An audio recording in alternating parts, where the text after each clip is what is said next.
Nice to meet you. Yeah. So hi, Julie Benz. Thanks for being here at Comic Con Paris. Oh, This thank third you. edition. You've been invited here to talk about Buffy and Angel, of course, but those are not the only supernatural or sci-fi shows you've done in your career. Yeah. You've been in No Ordinary Family, Defiance, Taken. We were talking about Taken earlier. Are you that attracted by the genre, or is the genre very attracted by you?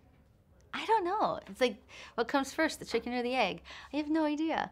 I think I'm drawn to complex characters, and I find that in genre shows that the characters have more layers than maybe in like a procedural or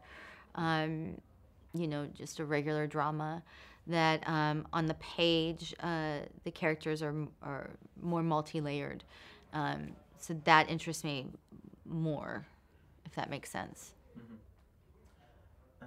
You have an interesting history about auditioning, because you were talking yesterday during the Buffy panel that you auditioned for Vampire Girl #1. Well, I actually auditioned to play Buffy. Yeah, you did. I auditioned to play Buffy. I was one of 1,000 girls to audition for Buffy, and then I wasn't right for Buffy, and then Joss offered me Vampire Girl #1. And for Dexter, I read that you first auditioned for the part of Deborah. I was auditioning for both, Rita and Deb, and I really thought I was a Deb. I really had no clue who I was. And I thought I was a Deb, and I worked so hard on the material to play Deb. I changed the way I walked, I changed the way I talked. I was like trying to be all tough, and when I finally met Jim Manos, one of our producers, he took one look at me and he goes, "You're our Rita." And I was like, "No, I'm not," because Rita was too easy. It was too and it was an important lesson to learn as an actor that sometimes simple is better. Because Rita was just like, it was me. It was just, I didn't have to do anything. I just had to be. So yeah, but it also shows that sometimes as an actor, you don't have the right perception of yourself. I thought I was this tough cop. So that's funny to see that Darla and Rita are the two most famous roles for the public, and actually the roles chose you didn't choose them. I know, right? That's incredible. I'm lucky. Knock on wood. Where's the wood? Wow, let's hope that keeps going. Yeah. We rarely get to meet an actor that died so many times in so many TV shows. Oh, Jesus. You have to remind me of that. I'm going to write a book one day it's going to be my memoir, and it'll be titled How to Die in Hollywood. Yeah. So can you tell us, between the two deaths of Darla or Rita's murder, which one has been the most difficult for you to shoot? I will. Yeah, definitely Rita, because I found out the last minute. I had no idea it was coming. I had no time to process it. And then the crew didn't know. I knew a couple days before, and I wasn't allowed to tell anyone. And the crew found out that day. And we had been together for 4 years, and a lot of the crew had been with me on Angel. A lot of the camera department had come from Angel, and I knew them through the years on different shows. And it was very hard because they were devastated. That was the toughest. So my solution was I did tequila shots before I got into the bathtub. Yeah, because I just had to play dead. So I could get drunk if I wanted, and I did. The difference was with Darla, Joss and Co., like Tim Minear and David Greenwald and Joss, they kind of enlisted me in the process, and I knew it was coming, and they wrote a beautiful ending for a character. I mean, when they sent me the script, I cried. I thought, wow, if I'm gonna go, this is probably one of the most beautiful gifts I've ever been given, is this ending. So it was, handled differently.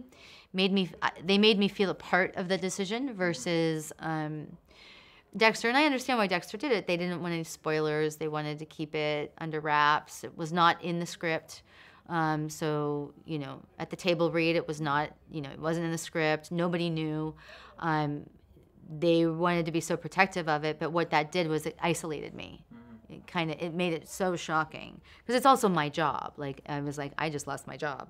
So yeah, so definitely Rita was more challenging for me.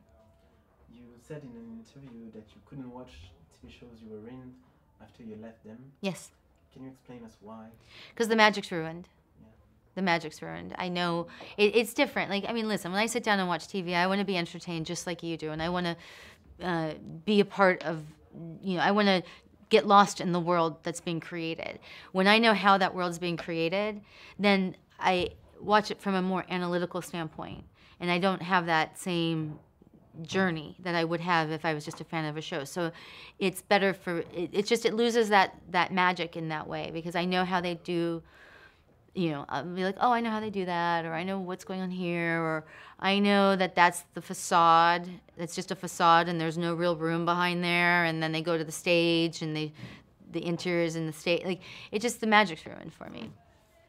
That must be a cool side effect. You told earlier that you were a fan of Desperate Housewives. Yes, I know, and I couldn't watch it after, especially after I found out that Bree's house was where craft service was. Every time they walk into Bree's house, I'm like, they're walking into craft service. Wait, why does it look like they're walking into her house? Oh, because the interior's on stage. It just ruins it. I don't want to see behind the curtain. 10 years ago, you had the chance to shoot a Rambo movie with Sylvester Stallone. Yes.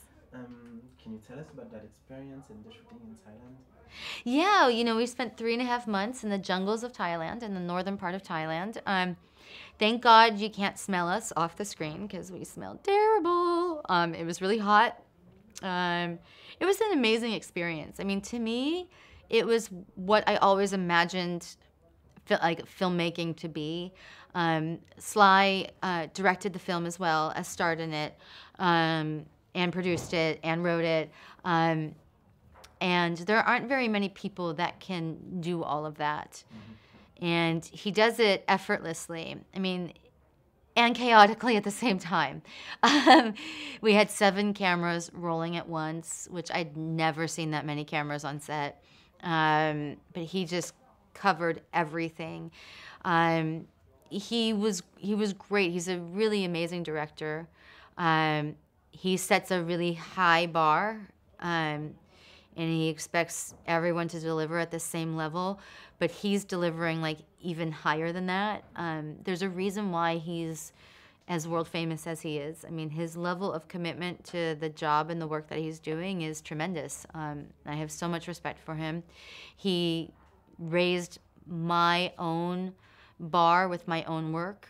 I realized how hard you really do have to work as an actor. It was a crazy fun experience. I mean, I felt like I had been to war. I had never done a film like that where it just, I think they shot over 1 million feet of film. I mean, it was insane. But he crafted such a great story out of it. And it really affected me. I came back and I started doing some work for the U.S. campaign for Burma.